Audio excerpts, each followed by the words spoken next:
Hey, it's Jody Ayler, still filling in here as co-host on the Arizona Daily Mix. They haven't asked me to leave yet. So joining me now is an attorney with Radix Law, Adam Buck.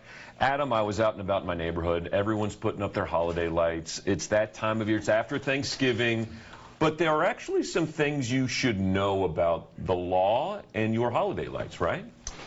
Well, yeah, most of the issues that come up actually have to deal with HOAs and the CC&Rs. So what I would recommend is looking at your CC&Rs to see what restrictions you might have in your community about your holiday lights.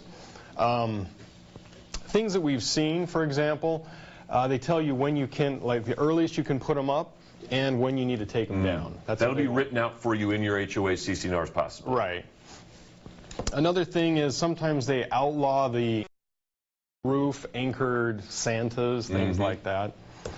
Very comical. Santa might be falling off the house, he might not. Yeah, and the other thing could be noise restrictions. Sometimes they'll say, look, you got to shut it down by 9 or 10 o'clock at night. So people just need to read the CC&Rs and understand what the rules are in their particular community. I imagine the same would be applied for, it's very popular now, my kids love it, is the inflatables. But they're giant inflatables. I've seen ones that are almost like 2 stories tall. Are there also some ordinances that may apply if you're looking to put up a giant Grinch in your front yard? Well, we don't see a lot of ordinances along those lines, but what we do see are traffic violations. So you put up all these big things, and some of them are really like amusement parks. Yeah. And they come in and they create traffic problems. And that's when we see the city stepping in saying, wait a second, guys, you're clogging up the neighborhoods. We really need to fix this and make sure that we don't create a lot of traffic issues. And there's also, you know, some people will put up their Christmas tree and keep it up till like Easter, and they can do that inside their own house. We don't need to worry about it. But some people also keep their Christmas lights up too long. Is there anything you should be aware of and when you take them down? Well, generally the rule of thumb is after Thanksgiving you put them up, and sometime after the New Year you take them down.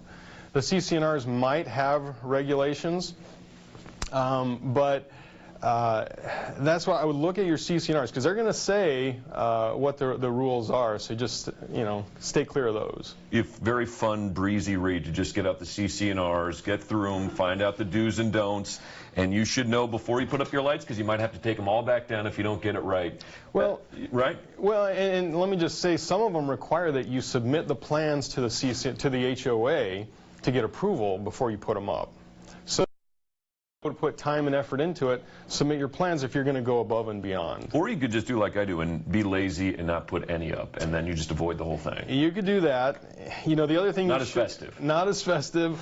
But along those lines, tying in your neighbors, ask them what their opinions are, because most of the problems come from neighbor complaints.